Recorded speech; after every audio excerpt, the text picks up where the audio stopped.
We are the Regalado family. My name is Paul. My wife Marissa. Guys, you want to say your name? Hi, my name is Nehemiah. Nehemiah. I'm Abby. Abigail. I'm Naomi. Naomi, and we have Sammy right here. How old are you, Nehemiah? 7. 7. How about you, Abby? I'm 5. 5 years old. I'm 5 too. And Sammy will be 2 in May. Abby was diagnosed with B-cell acute lymphoblastic leukemia, and she was diagnosed April 25th, 2019. When Abby was diagnosed, she had been having fevers. At first, we thought it was strep throat because Nehemiah had strep throat, and it was only days after, and it was like, but the test came back negative. Then she continued to have those fevers and then got a lump the size of a grape on her neck. So we took her back to the doctor, and he said, I think it's just an infection of her lymph nodes. So he put us on an antibiotic for 10 days, and she was still getting the fever. And any time that we have 4 kids, and anytime that they had fevers on an antibiotic, it would normally go away within like 24, 30, 48 hours. So when her fever wasn't stopping, I called in and I was concerned, but they're like, okay, well, just continue with the treatment until it's done. And so at that 10-day mark, I called them immediately and got her seen that day. That's when we go to a group of pediatricians, so that's when the other doctor was like, okay, we're gonna take a look at her blood work, because they hadn't taken any blood work up until that point. So I think it was that same day, Paul took Abby and got blood work done, and then it was like inconclusive, so we had to get more blood work done. And then that night is when they called me. I was up by myself with the kids. Paul was working, and they called, and the pediatrician said, I'm so sorry that, I'm doing this over the phone. I normally don't do this over the phone, but it's really important that you get to the hospital. She said I talked to the oncologist, and from there on, it was hard to remember what she said, because I said, well, oncologist, like, what do you mean? So then she said, you need to head to Hershey Hospital as soon as you can.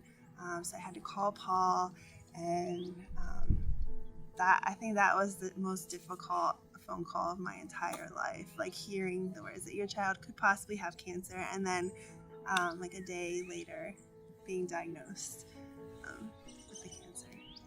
Beginning of our journey, I think it was probably the first month, maybe even the first 6 days when she was at the hospital. Some of our friends came, and we just started worshiping the Lord right there in her room, and it was just amazing to be able to thank the Lord that she was still with us. 4 Diamonds has been incredible in our journey. I remember when we got the diagnosis, at first it was complete shock and just like, okay, what are we gonna do? But then also thinking about, even before we heard about 4 Diamonds, like, how are we gonna provide for this? How are we gonna like afford this? Like what's gonna happen? Like, we need to get her through through treatment and stuff, but how is this gonna work? And then I remember our social worker coming in and saying, like, you can apply for the 4 Diamonds family, and like she's saying about all the stuff, like that it'll be covered, and that we won't have to worry about the financial aspect. And for us, having to do like having a newborn and having the other 3 kids, like that was such a burden that was lifted from us that we didn't have to worry about it all. And it's incredible, absolutely incredible, because we know other cancer families across the nation that are going bankrupt, or like they can't even put food on the table because of treatment. Our family has come together as well, and sometimes her sister specifically has done also one-on-one kind of dates So, our community has definitely uh, stepped up in that sense and have helped our other children cope with the loss of not being able to be with friends and family, being in quarantine since basically April of 2019. And so it's been challenging, but we have found ways to help them process as well.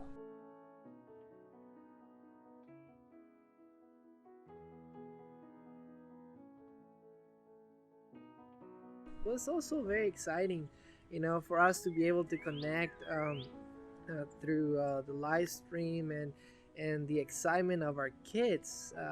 Seeing Sam, we've known her since I would say probably 2020, beginning of 2020.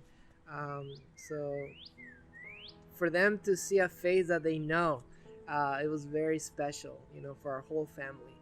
Um, and so, so that's one very special one. And then, just even in the smaller events, the first fashion show that we attended, we connected with other students there as well. And so, it's just amazing how students at Penn State have dedicated so much of their time, their willingness, effort to create places where not only those who are affected by cancer can find joy and excitement and happiness, but also parents and their siblings, and so we're just grateful for such a community. We are paired with the Navigators, and the first time that we had a face-to-face interaction, this was back in 2020, they actually came to our house.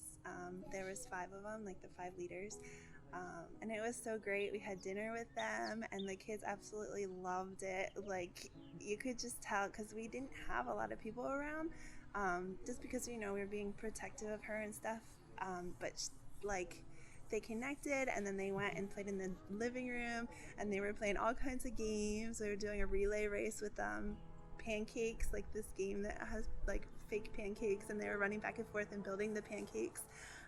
We just have like, it was such a great time. And then at Thon too, we reconnected with them, and even like over this period of COVID and stuff, we were able to do Zoom calls. And they're a Christian organization, so they've been praying for us all this time. We update them a lot, and it's just incredible to have that support. And then at the same time, there's been some of those neat memories, but at the same time, I've experienced personally, some sadness, especially, there was one time after so many of those, the spinal tap procedure. And it was that specific time where I saw tears in Abby's eyes, and that caused me, some sadness, because although she's sedated, she's not really feeling like there were some tears there. And so I see her, I know the pain that she's going through, and so that caused sadness in me. But overall,